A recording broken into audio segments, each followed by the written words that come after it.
Hi, everybody. Welcome to our Facebook Live. We are back. I'm here with Mary again.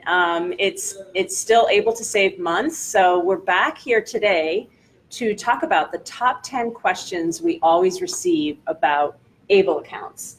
And so I'm going to mention the question, and Mary's going to give us the answer. We're also going to be posting the questions and the answers to this Facebook Live, but feel free to type in any specific questions that you may have if we don't mention the question, that we usually get. But I'm going to start with the first one, and that is, what is the ABLE Act? Yes, we'll start from the beginning, which is always a good place to start. Right? Yeah.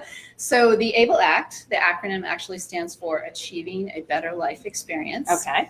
And it was enacted in 2014, and it established these tax-exempt ABLE savings accounts, which are a 529A, Okay. and they are an account for someone with a disability who's eligible for one of these to save for qualified disability expenses without it affecting their federal benefits. So things like Medicaid or Social Security. Okay. Okay. So what is an ABLE account? So it sounds like a little bit of the same question, but talk to us a little bit about what an ABLE account is. Sure. So it's a tax-exempt account.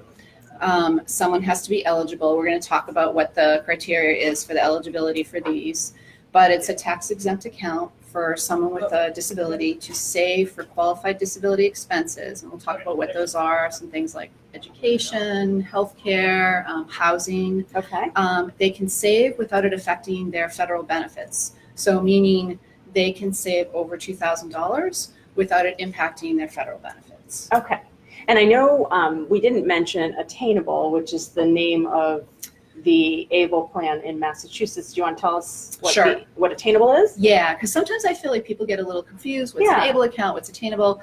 So Attainable is the Massachusetts ABLE Savings Plan, but it's available nationwide. So, non-Mass residents can open an account as well. Okay. And so Attainable is just the brand, but it is an ABLE account. So I just like to clarify. Got it. And when Mary talks about it being nationwide, basically you can go to any Fidelity branch nationwide and open an account, or you can go online at fidelity.com/attainable and establish an account. Okay, Question number 3, even though it feels like we've answered more questions than 3 questions, we're on the third one. Are there eligibility requirements to save in an Attainable account? Yes. Okay. So let's talk about what those are. So in order to be eligible for one of these, the disability has to have occurred prior to the age of 26. Okay. And you have to have one of the following. So you need to meet the age requirement, and if you're getting SSI or SSDI and meet the age requirement, you're automatically eligible. Okay. If you meet the age requirement and Social Security has a list of functional limitations, if you meet one of those and you meet the age requirement, then you're eligible to open an ABLE account.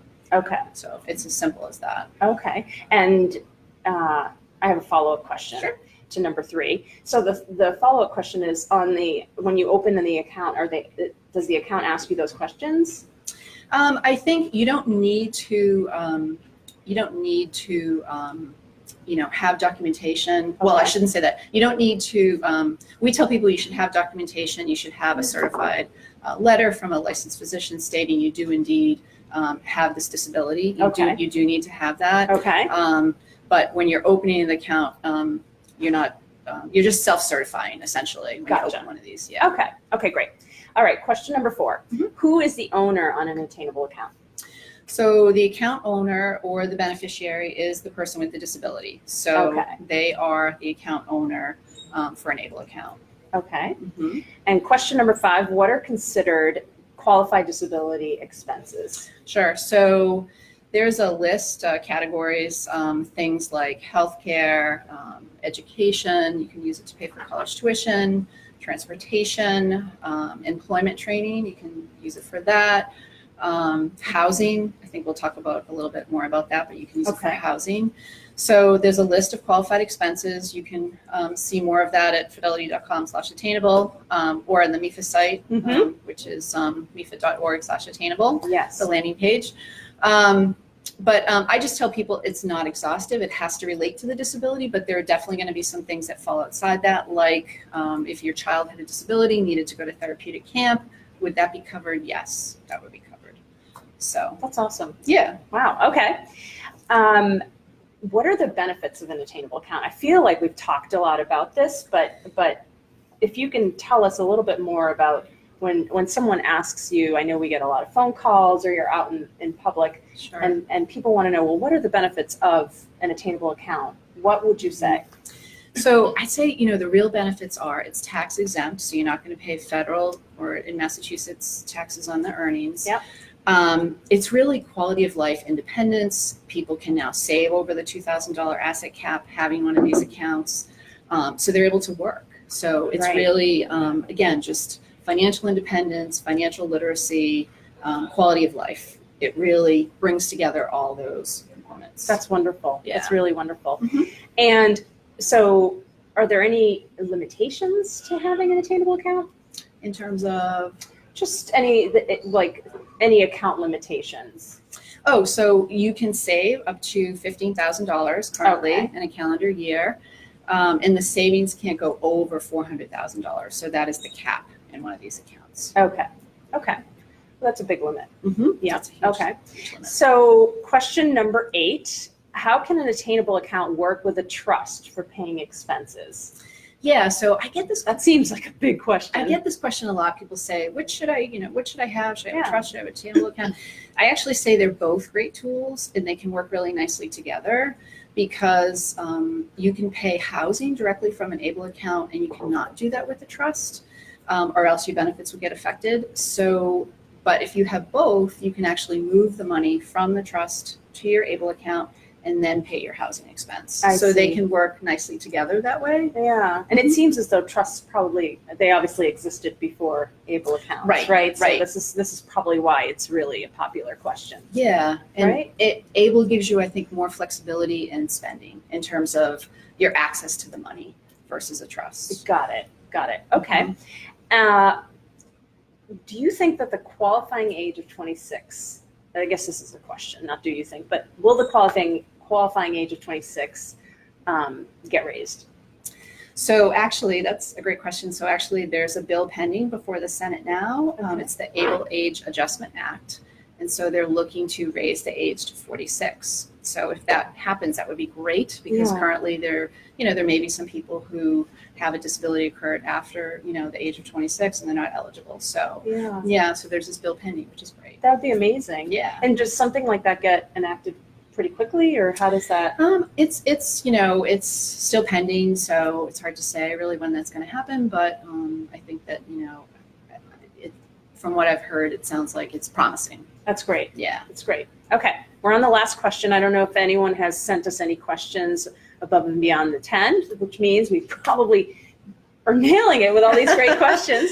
So do I have to keep track of how I spend the money from an attainable account? Yeah, so I tell people, yes, you do need to keep track of how you're spending these accounts, just like you might keep receipts for your taxes. You're going to keep receipts in terms of how you're spending the account.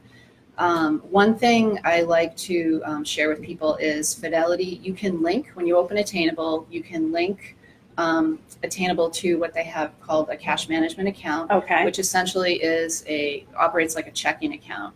And so essentially you can link Attainable to that and then pay your bills. That's So you wonderful. can move the money from the Attainable account to your cash management account and then pay your bills. And if you open this cash management account, Fidelity also has a great online tool called Full View, which is a tool that you can link to, again, from your cash management account in Attainable. It allows you to see all your financial information in one place. That's great. And it allows you to track your expenses and to categorize them. So for someone with an ABLE account, it's a huge benefit to be able to tap into these tools that Fidelity has. That's wonderful. Yeah. And I believe we have a blog written by you all about this. Yeah. So make sure Mhm. to our audience to go to MEFA.org and check out our blog, because I know, Mary, you've written a blog all about this We just did. specific question, but how to track your expenses, because it Yeah. sounds like a wonderful tool. Yeah, no, it's great. It's super helpful. I feel like for someone with an ABLE account, that is a big question that comes up. How do I keep track of these expenses? So using the cash management account with Full View really helps you to categorize these expenses and just to be able to track them. So it's really seamless.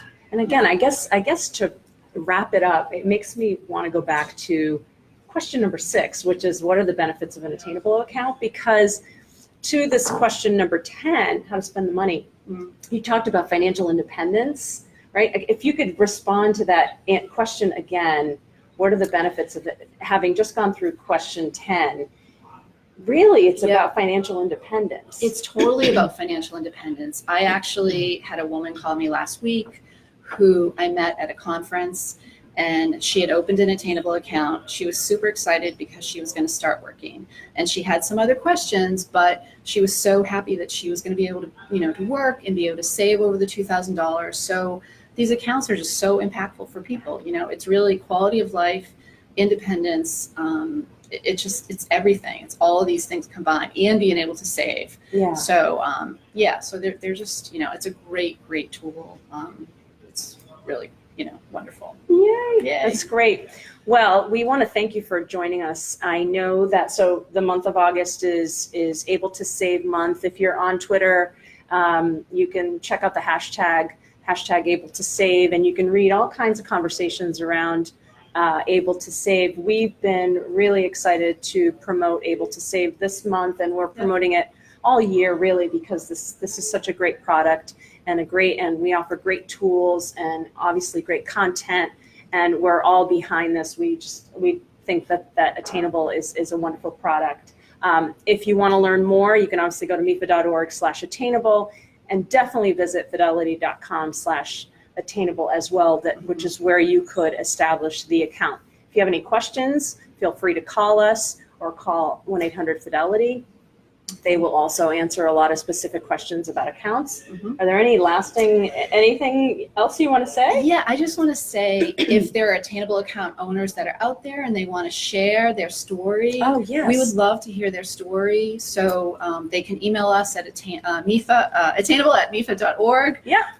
Or they could DM, direct message us on social media.